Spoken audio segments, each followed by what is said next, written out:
There's a time in everyone's life where everything just feels so difficult and unforgiving. It's easy to give up in these moments, to fall victim to despair and just quit. But I like to think that all of us have a certain spark that tells us to push on and push through. You can accomplish so much more than you think you can. And ostensibly, that's the message of the Red Lantern, the first game from new indie developers Timberline Studios.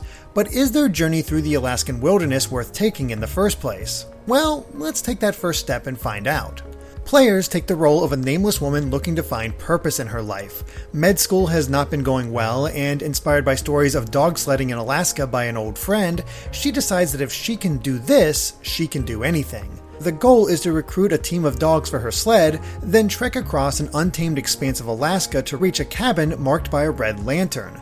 But whether this new musher can even succeed depends on her choices along the way.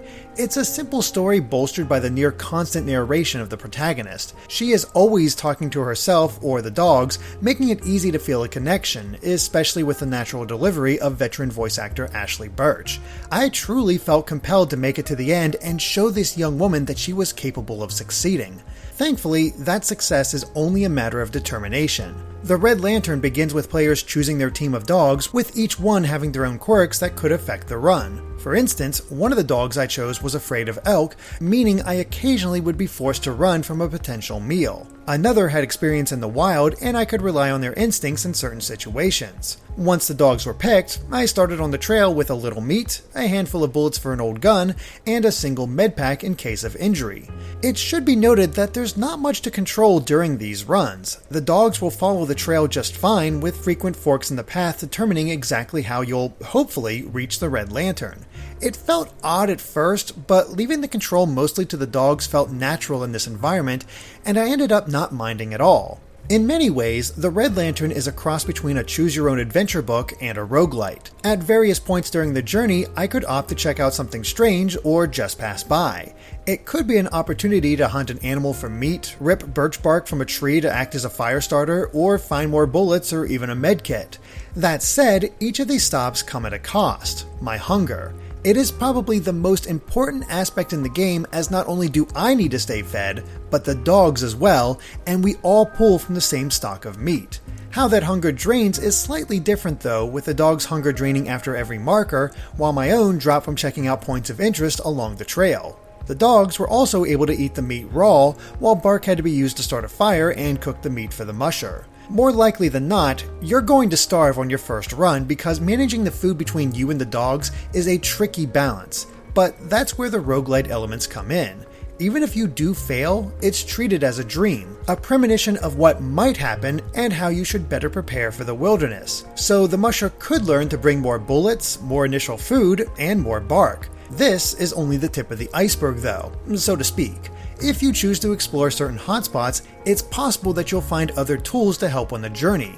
Each one felt like a major step forward. The axe made it easier to collect birch bark, ensuring that extra hunger wasn't lost. Then flint made it so I didn't have to find bark at all. I also found a trap that provided a chance of catching a little extra food when sleeping. And there's more that I don't want to reveal. The whole point of the Red Lantern is discovery, both of the world and yourself. Every experience strengthens you, whether it's with what to avoid in the future or an item that carries you forward. It's all brought together in a journal that's updated after every run, providing a goal to shoot for once you do reach the end, which only took around 3 or 4 hours. Unfortunately, while I enjoyed the journey, I'm not inclined to repeat it to complete that journal. There are some wonderful sights to see, but the narration repeats constantly, which dragged me down after just a few runs. The new dialogue is always a refreshing treat, but hearing the musher worry about whether she can really do this at the halfway mark every time was simply too much. It made the game seem less random than it actually was. The presentation is also a mixed bag. While the wilds of Alaska look fantastic with some of the vistas standing out, such as the Aurora Borealis sky or the setting sun, the seams do show at times. Whenever the sled begins moving again, it takes a moment for the dog's animation to shift into a run, so they'll be rolling in the snow while moving, which is cute but jarring. There are also times when the game acts like an interaction happened, but nothing was actually shown. It took me out of the game when I was trying to lose myself in it. Still, I can't deny the unique charm of the Red Lantern. It rides the line between stressful and cute. There was one moment where I had to distract a bear to move forward, while another had me crushed beneath a tree thanks to a mischievous beaver. It's not as in-depth as other roguelites, though I think that's the point. There's even an option that prevents the dogs from dying. I recommend trying the game to those intrigued by the Red Lantern's message and likable protagonist. It's a short yet fulfilling journey, something to cozy up with when you need cute dogs or reassurance that you can get through those tough times. Thank you for watching. If you enjoyed this review, please consider supporting us on Patreon at patreon.com/gvgaming so we can create more videos like this in the future. All of your support truly means the world, so we'll catch you on Good Vibes Gaming next time. Bye!